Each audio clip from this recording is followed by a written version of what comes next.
Good evening, folks. Phil Gallagher of ThrabenU here for another session of Daily D&T Live. This week I pulled a deck list from a recent challenge, and the reason that I decided to pull the deck list is that I think it is extremely questionable.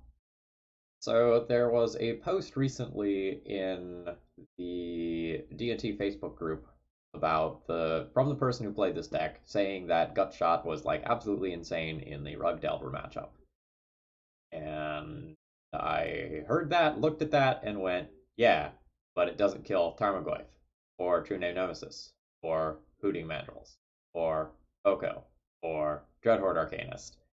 And so I decided to play this deck list to kind of see if this deck list actually feels good, despite the fact that it seems extremely questionable in my mind.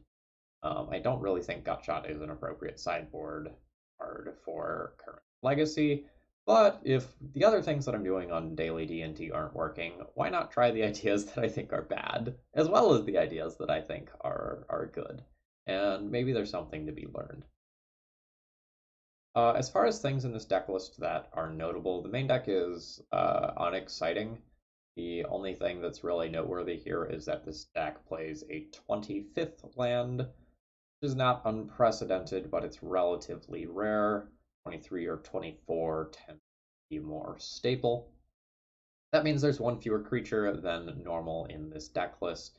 The sideboard is relatively graveyard hate heavy and relatively removal heavy, with like Path, Gutshot, Ballista, Double Council's Judgment, letting you sideboard a whole lot of cards. With that being said, I'm just going to go ahead and hop into a league, and we'll see how we do.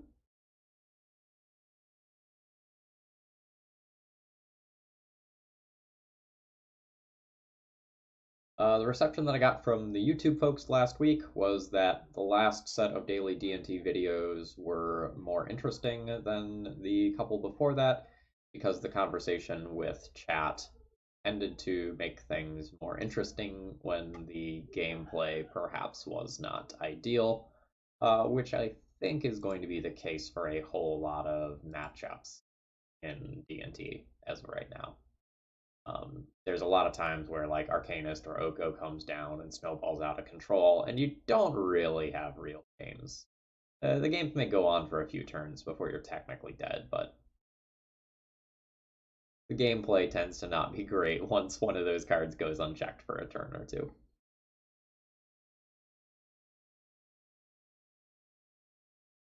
Alright, I found a match.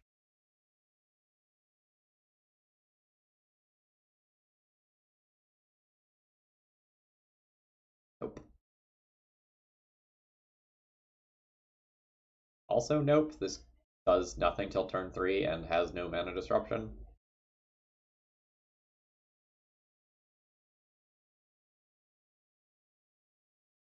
Keep.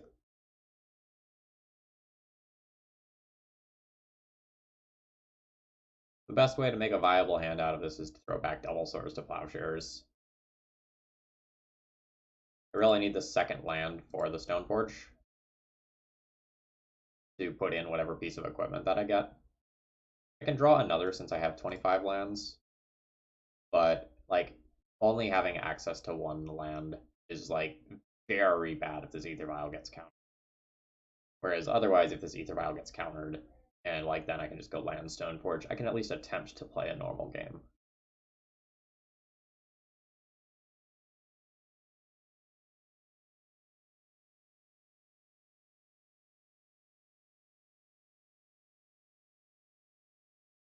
Give me something to talk about.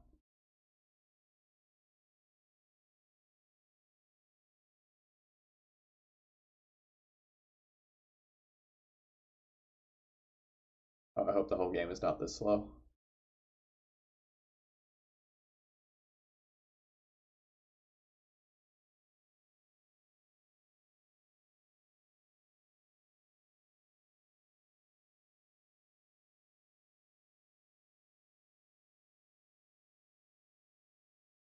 Munitions expert is gonna blow me the hell out.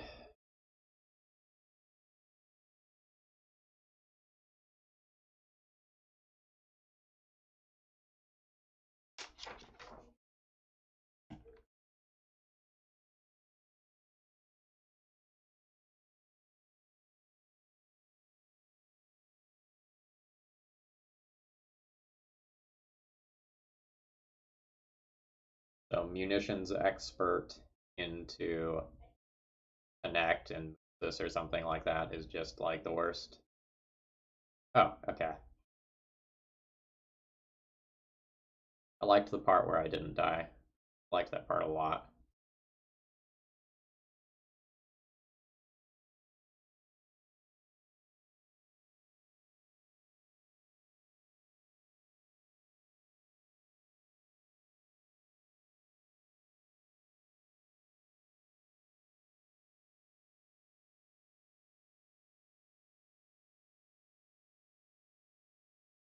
So my opponent's probably playing a combo goblins build with augur whatever that lets you put Kiki Jiki on top of the library, make a whole bunch of Snoops, and then sling gang and get a kill or something like that. So the question is like,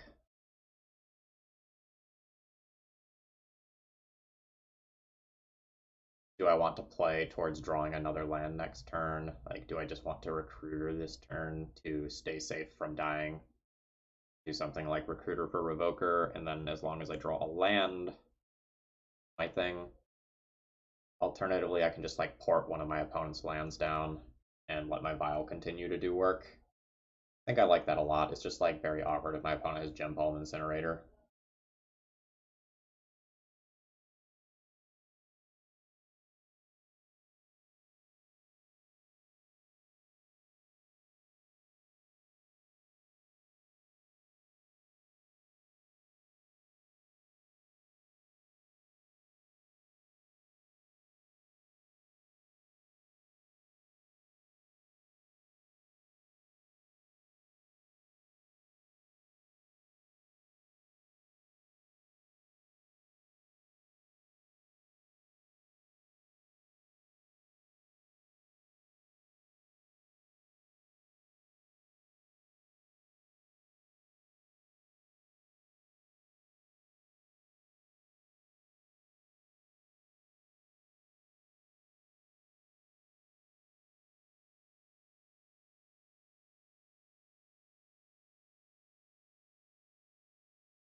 So my opponent doesn't have Gem Palm Incinerator. I don't think they probably would have used it to try to get in there with Goblin Lackey. Possible I'm wrong though. I think it's fine if I still go for it anyway.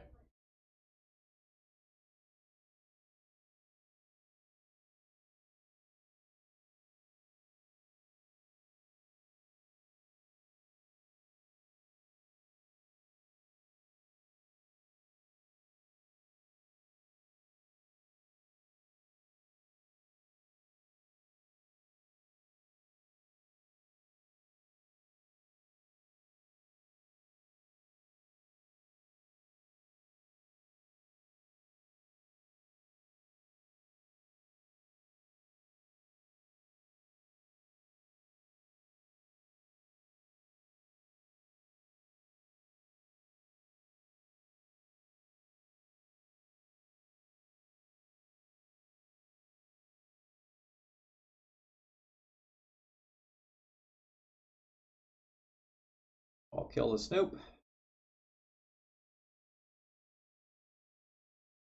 Kill the Goblin Lackey.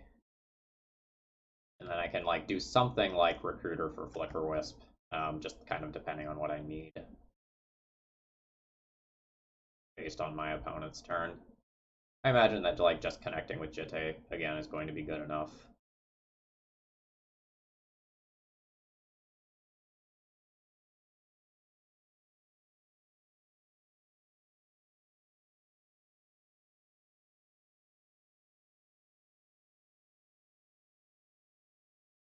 Sure.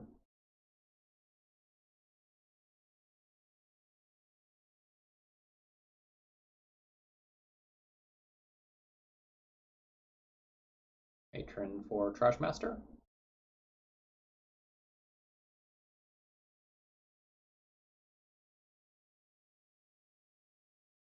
In which case I just like port and waste. or waste, probably, actually.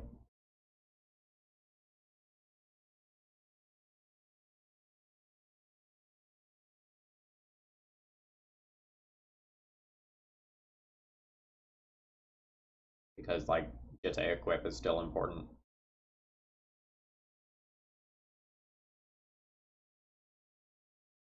Goblin Crater Maker.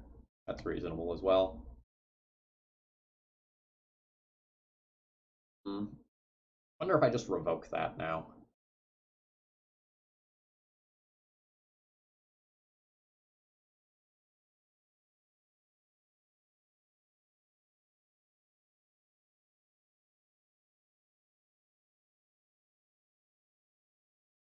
Palace Jailer, bury my opponents in cards. Just revoke that.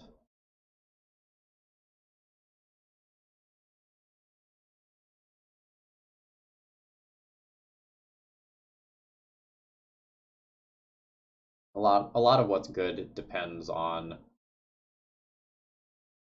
whether or not I draw a land. Honestly, this turn, just like porting and wasting my opponent is probably very good.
That's kind of what I didn't want my opponent to have, but that's okay. I think Flicker Wisp Recruiter spirals this game out of control fast enough that it's no big deal.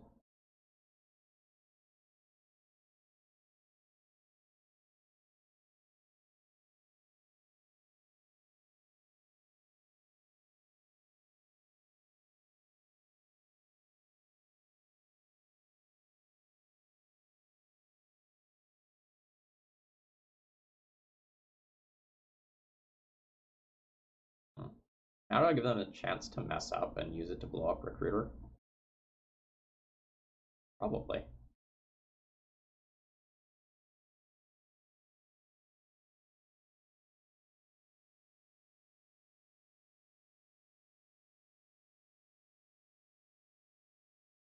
And just take another Flicker Wisp.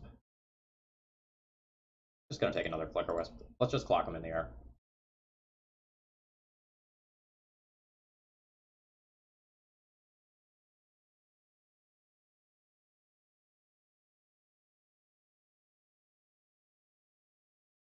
It also like forces them to use the Crater Maker right now. Well, by right now I mean in this turn cycle. Yeah, I'm not gonna stop that.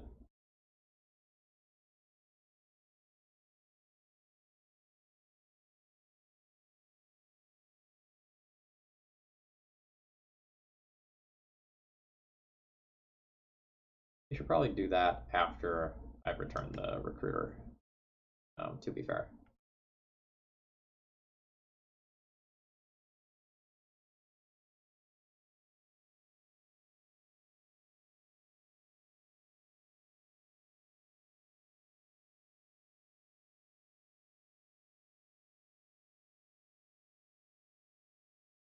I'd like to draw another land. Draw another land.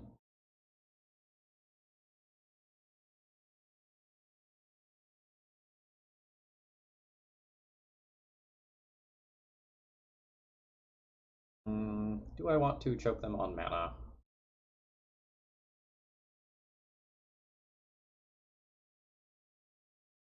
think I want to choke them very hard on mana.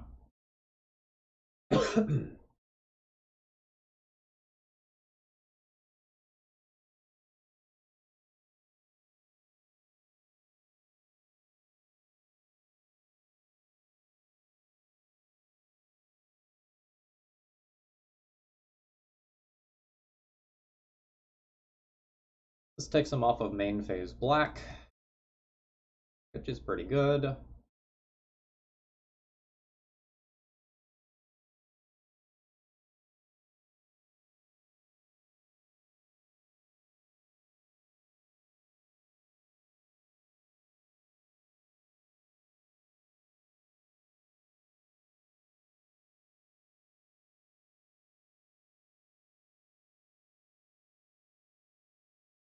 I don't know about some of these attacks.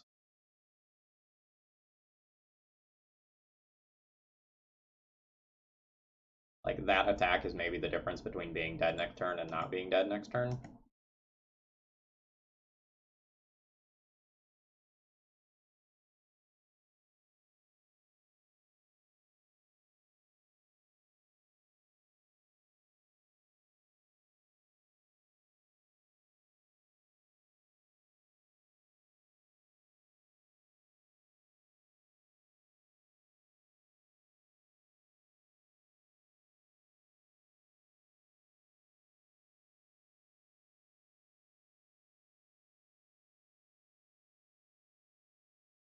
I'm opting to not put in the Sanctum Prelate and putting it on one, because I don't want my opponent to know that I have, like, more creatures.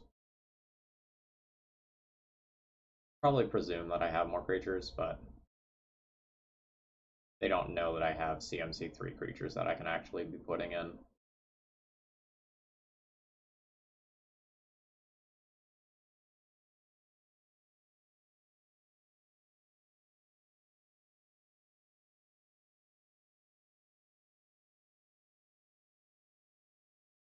Yeah, these attacks make no sense to me. I'm going to just take it. Plus my opponent can somehow combo off in this one turn somehow that I don't understand.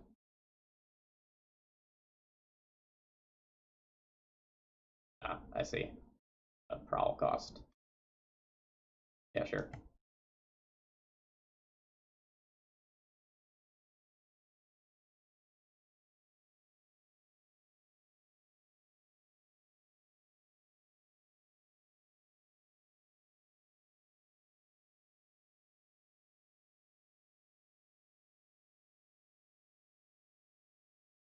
My opponent is dead on board currently, I believe. I just file in this creature. I attack them with everything. They block one of my non-flying creatures, and then they will either take 7 or 8 damage.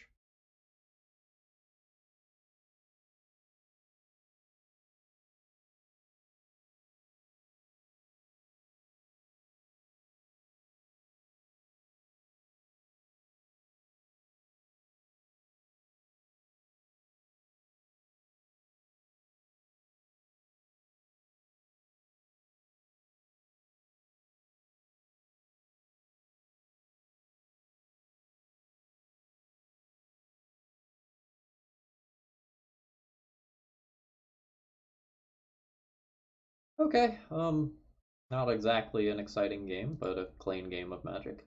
That didn't involve Oko, so that's great. These silly gut shots are going to look pretty good. I will think about Council's Judgment and Path to Exile. I don't exactly think they're amazing, but they're going to be better than some other things that are in my deck, probably.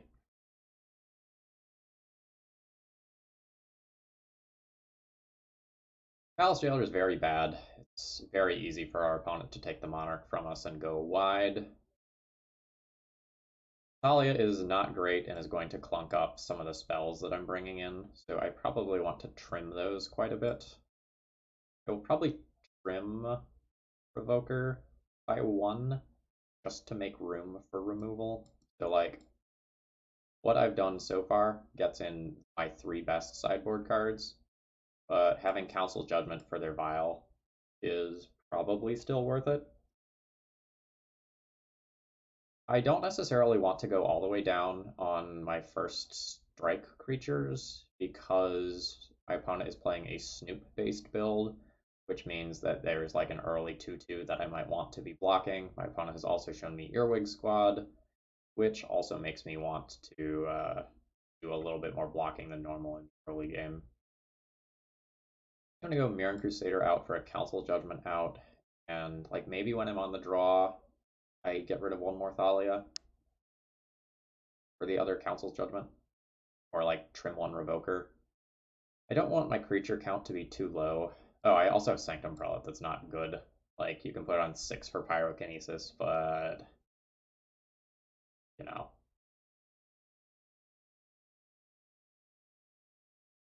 The scenarios where Sanctum Prelate gets in play and stops the Pyrokinesis are kind of few and far between. This puts me at 20 creatures, which is kind of the lowest creature count I ever want to be at for D&T.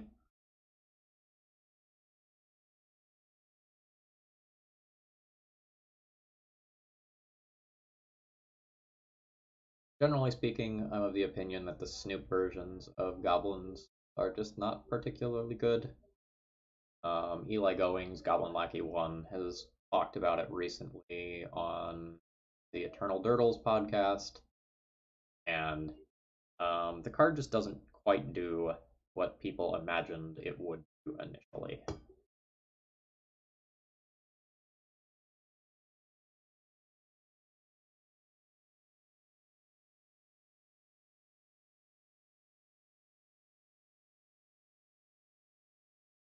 Also, didn't I mold a 5 that game?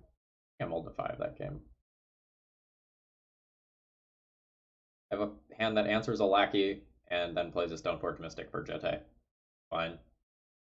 It's a little soft against an Aether Vial start in that my opponent can also vial in a Goblin Lackey if they have one, but otherwise this start is good. They have Vial plus Lackey. This hand is rough. Otherwise, I'm happy with this.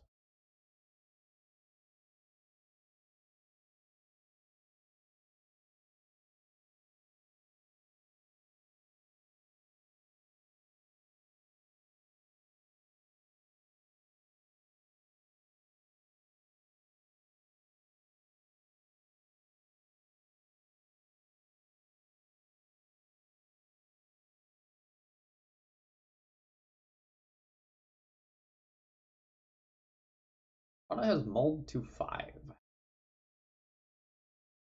To 4.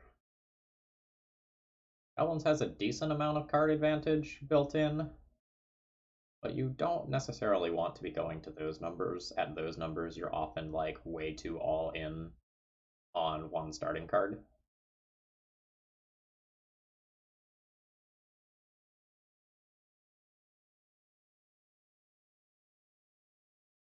Um, so Snoop ends up being something that's worse than other cards, like, say, Mystic Forge, because you have a crap ton of lands in your deck that are keeping you from chaining things together. And if you're putting a bunch of things that help you and help to enable you make Snoop better, you're making the overall core of your deck worse. So, like, when you're loading up on Skirk Prospectors and I don't know, like too many War Chief effects to reduce costs, you end up just like losing out on either some early aggression or some late game card advantage engine or like some other critical portion of the deck. Okay, my opponent has mold to 3 and then to 2. It seems like they're done.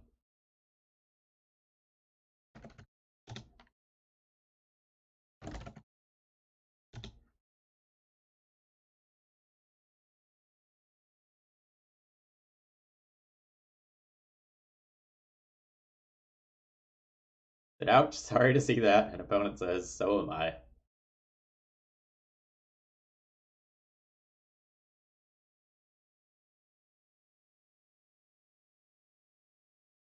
My opponent has kept on 2, so hopefully they have something like Land Lackey that at least gives them a chance.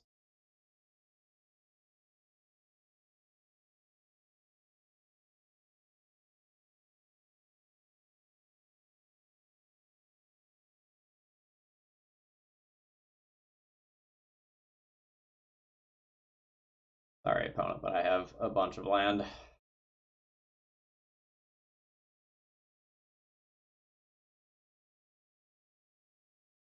That sword isn't exactly a great draw, but it's whatever. Like, if I get ported and then I play a Stoneforge, I think we're, like, done.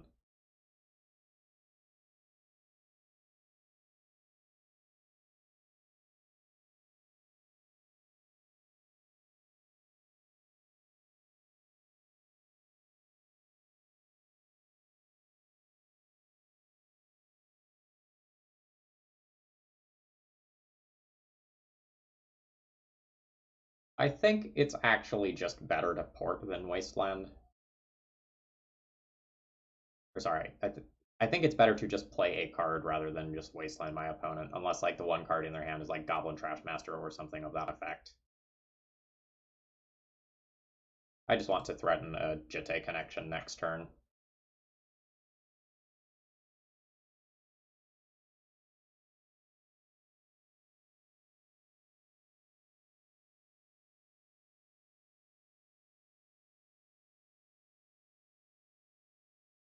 I have a wealth of resources here. Like if they like play Trash Master in Paths, I can like Swords to Plowshares and a whole bunch of other things.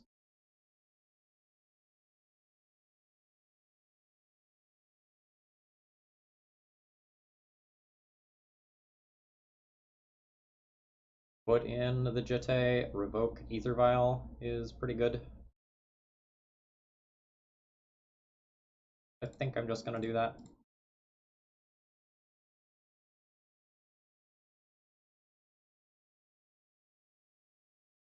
Wall, Gutshot. Raucous, Wasteland.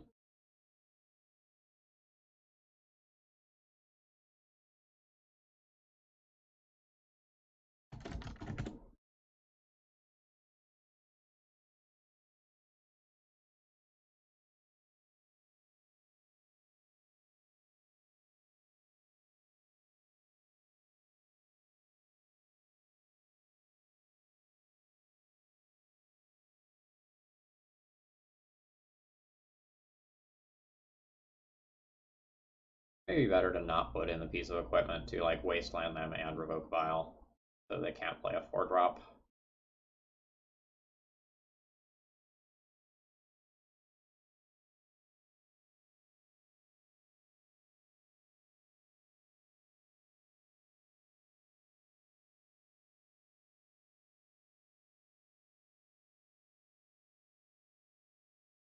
Matron gets Crater Maker.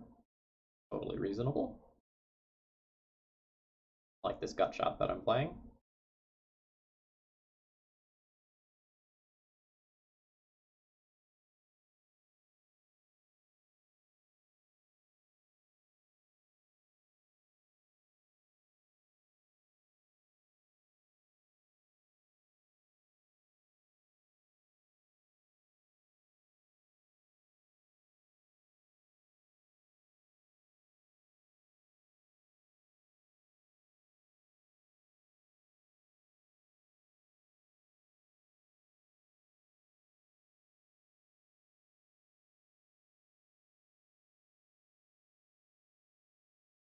Opponent needs like Pyrokinesis level cards to catch up here.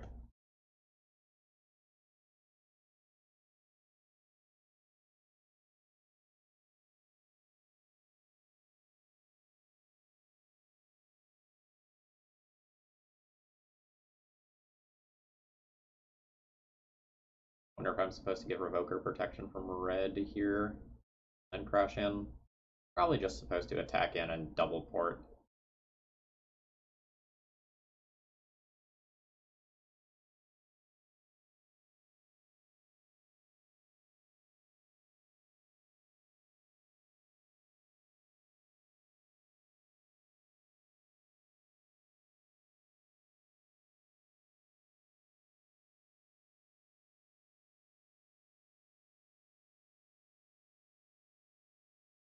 Yeah, I'm holding up double port Swords to Plowshares for Jitte counters.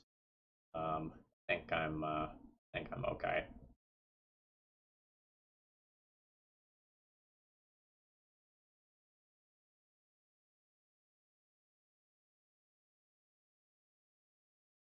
Opponent is like definitely a trooper for continuing to play this out.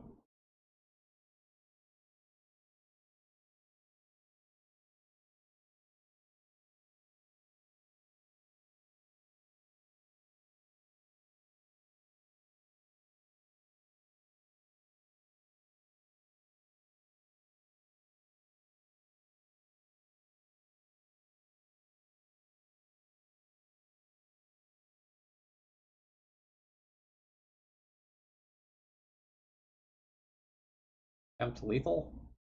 Tempt lethal seems fine.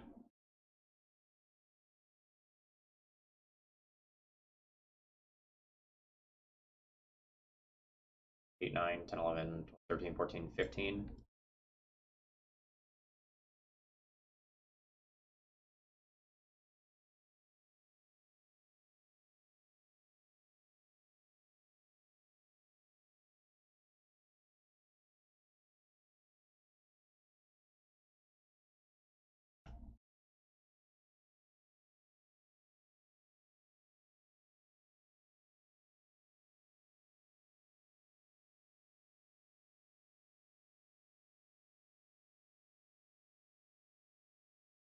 Five, 9, 10, 11, 12, 13, 14, 15.